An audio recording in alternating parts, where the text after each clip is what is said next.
नमस्कार आदाब, मैं हूं शमीम कमर रियाजी और आप देख रहे हैं क्यूआर मोटिव्स यूट्यूब चैनल। और आज क्यूआर मोटिव्स यूट्यूब चैनल का ये विशेष कार्यक्रम एक मुलाकात शमीम कमर रियाजी के साथ प्रस्तुत है। उसका अंश आपके सामने है।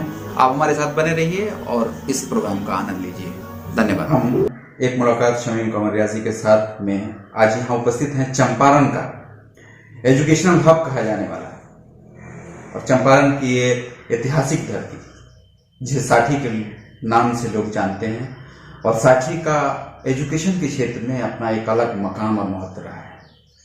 और हम जहां आज बैठे हुए हैं, इस स्थान की अगर बात की जाए तो मैं नहीं समझता हूं कि इससे पहले कोई ऐसी संस्था जिसको चंपारण के गौरव होने का प्राप्त हासिल हो और एक ख्याति जिसको मिला, यह है कटहरी पब्लिक स्कूल, जो पहले पूर्व में कटहरी लॉजिंग स्कूल के भी नाम से जाना जाता था।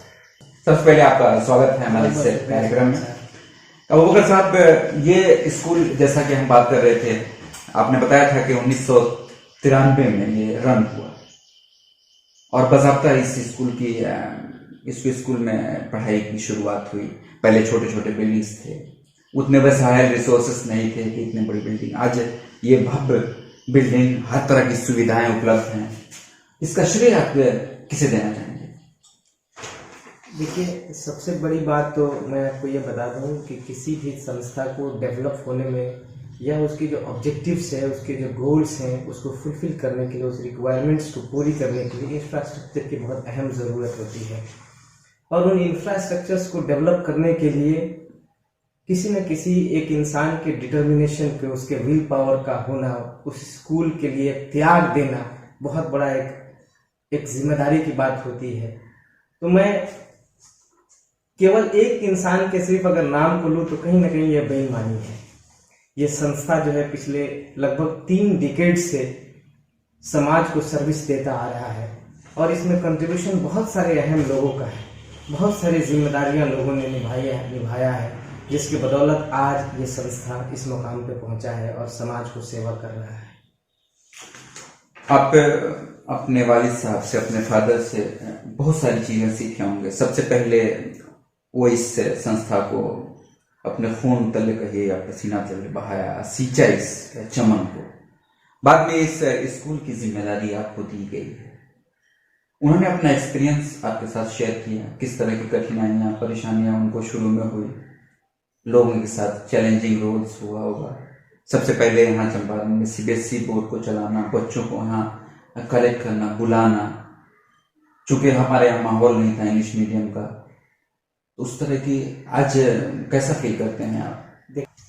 मैं अपने वालिद, जिसको मैं देखता हूँ जो इस स्कूल के चेयरमैन हैं, और उनको एक एक ईंट से मोहब्बत है इस संस्था की, और इस स्कूल को बनाने में जो उन्होंने कुर्बानी दी है और जो वो अपने डिटर्मिनेशन जो इस स्कूल को दिखाए हैं, वो मुझे ऐसा नहीं लगता है कि वो अपने निजी जिंदगी में अपने बच्चों के लिए हो, चाहे अपने परिवार के लिए हो, उतनी कुर्बानियां दी होंगी जितने इस संस्था के लिए उन्होंने दिया है। और ये सिर्फ और सिर्फ इसलिए कि ये जो घर का जो माहौल था, जो सोच था, इस घर में जो लोग थे, उनका जो ख्याल था समाज को सर्विस देने का, उस सपनों को पूरा करने के लिए दिन और रात समय निकाल कर अपनी हर कुर्बानियों को देकर आज ये संस्था समाज की सेवा दे रहा है। एक मास्टर बिजनेस मैनेजमेंट में आप मास्टर डिग्री है। आप अपना फील्ड भी चुन सकते थे पढ़ाई के लिए, कमाई के लिए, रिसोर्सेस या कुछ और। अपने एजुकेशन और अपने स्कूल को ही चलाना क्यों पसंद किया? बहुत अहम सवाल आपने मेरी जिंदगी के बारे में पूछा है। ये सवाल मुझे आज भी मेरे दिल को छू जाता है। अगर कोई सवाल ये पूछे तो मेरी कभी ख्वाहिश नहीं थी कि मैं घर वापस आकर और ऐसे समाज में आकर मैं सेवा दूं, लेकिन वालिद मोहतरम की जो कुर्बानियां थी, जो उनकी जिंदगी के जो मैंने शेड्यूल को देखा है, वो मुझे कहीं ना कहीं अंदर से मेरे दिल को और मेरे दिमाग को कहीं ना कहीं हमेशा हॉन्ट करती रहती थी। लेकिन उसके बावजूद भी मेरी अपनी कुछ ख्वाहिशात थी जिसको मैं चाहता था कि मैं पूरा करूं, और उनके सपनों के हिसाब से मैंने ग्रेजुएशन दिल्ली यूनिवर्सिटी से किया। ये उनकी ख्वाहिश थी, मेरी ख्वाहिश नहीं थी। फिर मैंने उनको मना किया कि मैं मास्टर्स इन इंग्लिश वो चाहते थे, लेकिन मैंने नहीं किया। मेरी ख्वाहिश थी कि मैं बिजनेस मैनेजमेंट करूं और यहाँ से मैं कहीं दूर अपनी जिंदगी को भी मैं गुजारूं, क्योंकि मैं हालात को, मैंने बहुत सारी अप्स एंड डाउन्स उनकी जिंदगी को देखा है, समाज को देखा है, किस तरीके से परेशानियां उनको झेलने को मिली, सारी चीजों को मैंने देखा है। लेकिन वो ताकत मुझे अंदर से नहीं मिलती थी कि फिर मैं दोबारा इस संस्था में आकर वो सारी चीजों को मैं देख सकूं। लेकिन मैं मास्टर्स बिजनेस मैनेजमेंट करके मेरे वालिद का मेरी माँ का एक सपना था कि घर में कोई ना कोई एक बेटा उनका होना जरूरी है।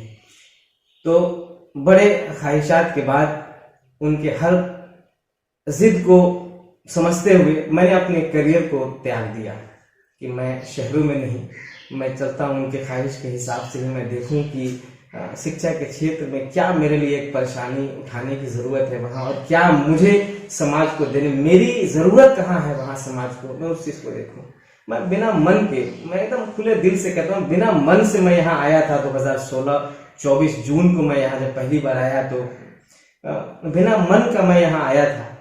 लेकिन जो जो समय गुजरता गया, जो मैंने अपने जिंदगी को देखा है, मैंने समझा है, वो यही पाया है कि वालिद के जो सपने थे, जो मुझे उनको बुलाने का यहाँ जो एक इरादा था, वो वाकई में एक दिलचस्प और मुझे मेरे एक नई जिंदगी को देने का एक मौका उन्होंने मुझे दिया है। और मुझे जो आज इस संस्था में आकर जो दिली खुशी जो मिल रही है समाज में लोगों को, और खास तौर से जो बच्चों को एक नया सपना उनके जिंदगी में और उमंग भरने का जो एक सपना जो मैं उनके दिलों को और मन में जो देख रहा हूँ और उस पर मैं काम जो कर रहा हूँ, वो हर दिन मुझे एक नया जज्बा और ऊर्जा, मुझे रिसोर्स एक दे रहा है, ताकि मैं नया और भी नए तरीके से इस देहाती क्षेत्र में बच्चों को मैं और एक मॉडर्न और टेक्नोलॉजिकल एडवांसमेंट के दौर में बच्चों को ऐसे जोड़ूं ताकि वो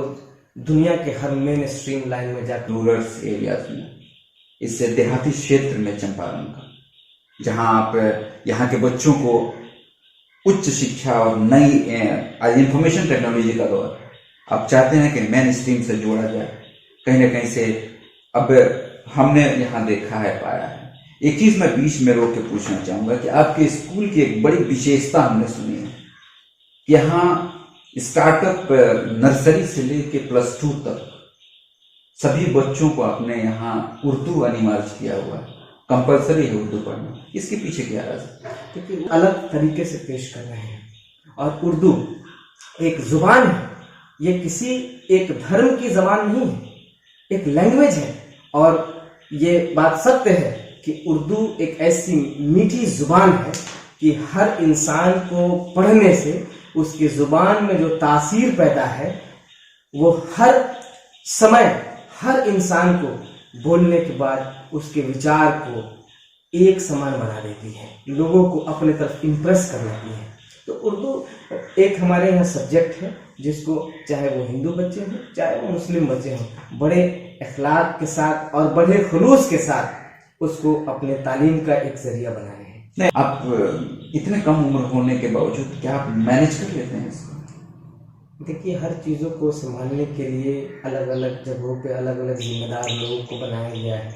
एग्जामिनेशन डिपार्टमेंट को संभालने के लिए, एग्ज़ाम को संभालने के लिए हमारे यहाँ एग्जामिनर कंट्रोलर हैं, एग्जामिनेशन कंट्रोलर हैं, प्रिंसिपल हैं, वाइस प्रिंसिपल हैं, कल्चरल के इंचार्ज हैं, स्पोर्ट्स इंचार्ज हैं। सारे लोगों को जो है इसमें जोड़ा गया है ताकि बच्चों को जो एक होलिस्टिक डेवलपमेंट की जो ज़रूरत है आज के दौर में, चाहे वो खेल हो, चाहे वो कल्चरल हो, चाहे वो एजुकेशन हो, हर एतबार से बच्चों को इस तरह की शिक्षा दी जाए ताकि कोई बच्चा, हम ये नहीं कह सकते हैं कि हर बच्चा जो है उसकी बनावट ऐसी है कि सिर्फ पढ़ाई करके अपनी ज़िंदगी को कामयाब बना ले।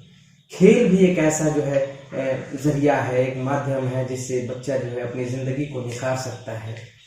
कला है, संगीत है, म्यूजिक है, आर्ट है, ये सारी ऐसी जो स्ट्रीम्स हैं जहां बच्चों को जाने की ज़रूरत है, उनको समझाने की ज़रूरत है। और आज इस रूरल एरिया में, इस स्कूल में ये सारी सुविधाएं लाने का मतलब है कि गांव के बच्चों को भी आज इस सारी जो चीज़ों की जानकारी देने की बहुत अहम ज़रूरत है।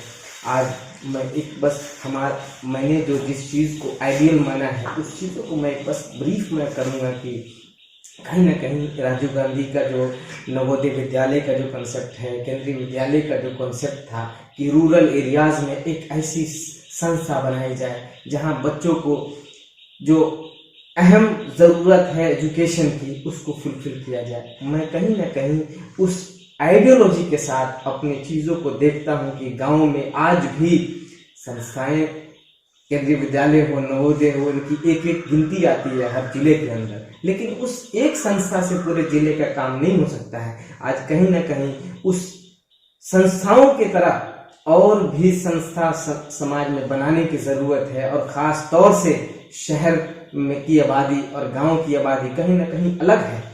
तो इसलिए गांव में, रूरल एरियाज में भी बच्चों के पास स्किल और टैलेंट्स की कमी नहीं है, सिर्फ कमी है उन एक गाइडलाइन देने की, उनकी मोटिवेशन की जरूरत है, उनको कहीं ना कहीं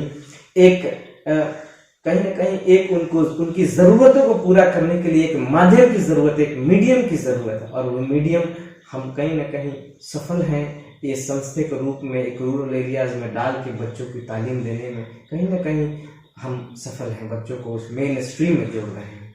एक आखिरी क्वेश्चन करना चाहेंगे, आपके यहाँ से जो बच्चे +2 के बाद में यहाँ से पास आउट होते हैं, उनके अगली भविष्य, उनके अगले कैरियर काउंसलिंग के लिए कोई रिकमेंडेशन जो उनके बेहतर भविष्य के लिए, उनके फ्यूचर प्लान्स के लिए आप कोई गोल यहाँ से सेट करते हैं, कोई टारगेट, या फिर रिकमेंडेशन करते हैं कि वो अगले अपना भविष्य, अपना फ्यूचर किस फील्ड में चुने, किस सेक्शन में जाएं, या फिर कुछ ऐसी संस्थाएं होंगी जो आपके कोऑर्डिनेशन में होंगी जहां आप भेज के इनको अगले फ्यूचर का इनका प्लान करते हो, या फिर वो लोग खुद वो मुख्तार होते हैं या खुद सेल्फ डिसीजन? बहुत ही अहम सवाल है। इस सवाल पे मैं कहीं ना कहीं इस संस्था से जुड़े गार्जियंस हो, पेरेंट्स हो, या और भी संस्थाओं से जुड़े जो पेरेंट्स हैं उनकी मैं तवज्जो चाहता हूँ कि वो मेरी बातों को जरा गौर से सुने कि आज 10th करने के बाद बच्चे बड़े अच्छे स्कोर लेकर आते हैं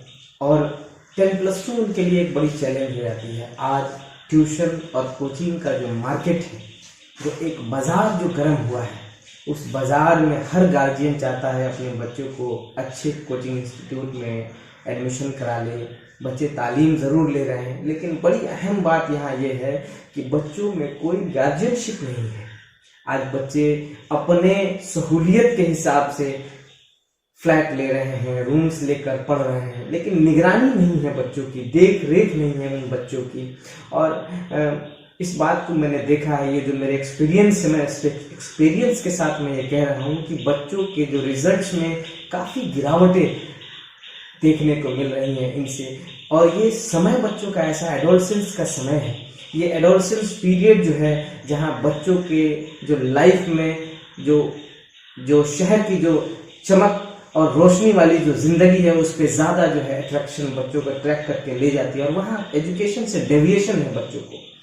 इसलिए मैं तमाम पेरेंट्स को ये मैं रिक्वेस्ट करूँगा कि बच्चों को कहीं भी रखें, निगरानी में रखें। ये एडोलसेंस के पीरियड के समय 18 साल की उम्र से कम के बच्चों को जब तक निगरानी हम नहीं देंगे, बच्चे कामयाब नहीं हो सकते हैं। मैं खुद इस प्रोग्राम के माध्यम से उन सभी गार्जियंस और जो बच्चों के अभिभावक हैं उनको ये संदेश देना चाहता हूँ इनके माध्यम से कि इन्होंने कहा कि एडोलसेंस और किशोर अवस्था की बात की। ये अवस्था जो है, ये टाइमिंग बच्चों के जो 14 से 18 या 19 साल की जो ये उम्र का जो सवाल है, यहाँ पे भटकाव ज्यादा आता है। एक बैग किसी गांव के क्षेत्र से उठ के किसी बड़े मेट्रोपॉलिटन सिटी में जाना और वहाँ की चांदनी रंगीनियां, वहाँ के जो एटमॉस्फेयर है उसको देख के अट्रैक्ट हो जाना, तो कहीं ना कहीं से इन्होंने कहा कि इनका एक्सपीरियंस बताता है, क्योंकि ये खुद बाहर रहे हैं, हॉस्टल में रहे हैं और घर से बाहर इन्होंने खुद शिक्षा ग्रहण की है, तो इनकी जाती जिंदगी का भी अनुभव रहा है। तो गार्जियन को जिस तरह से इन्होंने कहा है कि वो अपने बच्चों की निगरानी जरूर करें कि आया वो पटना, कोटा, दिल्ली या मुंबई, महाराष्ट्र, कहीं भी भेज रहे हैं अपने बच्चे को बेहतर भविष्य के लिए, तो उनकी निगरानी जरूर होनी चाहिए कि क्या मेरा बच्चा पढ़ रहा है कि नहीं पढ़ रहा है। आज हम शिक्षा बच्चों को दे रहे हैं, लेकिन उस शिक्षा को वो बच्चे समाज में किस तरीके से प्रेजेंटेशन कर रहे हैं, उसकी बहुत बड़ी एक जरूरत है समझने की। आज हिंदी में बच्चों को पढ़ाई जा रही है, बच्चे ग्लोबलाइज्ड वर्ल्ड में इस चीज़ों को प्रेजेंट नहीं कर पा रहे हैं, इसलिए आज इंग्लिश एक बहुत बड़ा एसेट हो गया है किसी भी बच्चों के जिंदगी के कैरियर को बनाने के लिए। इसलिए स्पीचेस हो, डिबेट्स हो, कल्चरल एक्टिविटीज हो, जहाँ पे मास गैदरिंग्स को अपने आप को प्रेजेंट करने की, बच्चों में एक बोल्ड बनाने की, बच्चों को जिंदगी को और उसकी अपनी पर्सनालिटी को बोल्ड बनाने की जरूरत है। वहाँ हम हर सैटरडे को बच्चों को स्टेज अप करते हैं, जो पूरे स्टूडेंट्स के बीच में बच्चों को प्रेजेंट करना होता है। उससे बच्चों को एक ताकत मिलती है, जो हौसला मिलता है, जिससे समाज को वो फेस कर सके, अपनी हर बात को वो प्रेजेंट कर सके। एजुकेशन को एक तरीके से ऐसे पॉलिसीज को लाया जाए ताकि ये लगे कि करियर सेकेंडरी है, लेकिन प्राइमरी हमारा जो कंसर्न है एजुकेशन का is only to differentiate between the social good and to create an atmosphere where every citizen can identify from himself what is right and what is wrong happening in the society. Thank you. ये थे आज हमारे साथ में Katehari public school के सचिव श्री अबूबकर साहब। हम फिर मिलेंगे आपसे किसी और नए मेहमान के साथ। जब तक के लिए मैं शमीम कुमार रियाजी। अगर आपने अब तक इस चैनल को सब्सक्राइब नहीं किया है तो आप सब्सक्राइब कर लें और बेल आइकन को दबाना ना भूलें, क्योंकि जब भी हम इस तरह के कोई भी वीडियो हम जब अपलोड करेंगे तो सबसे पहले आपको नोटिफिकेशन मिलेगा। धन्यवाद।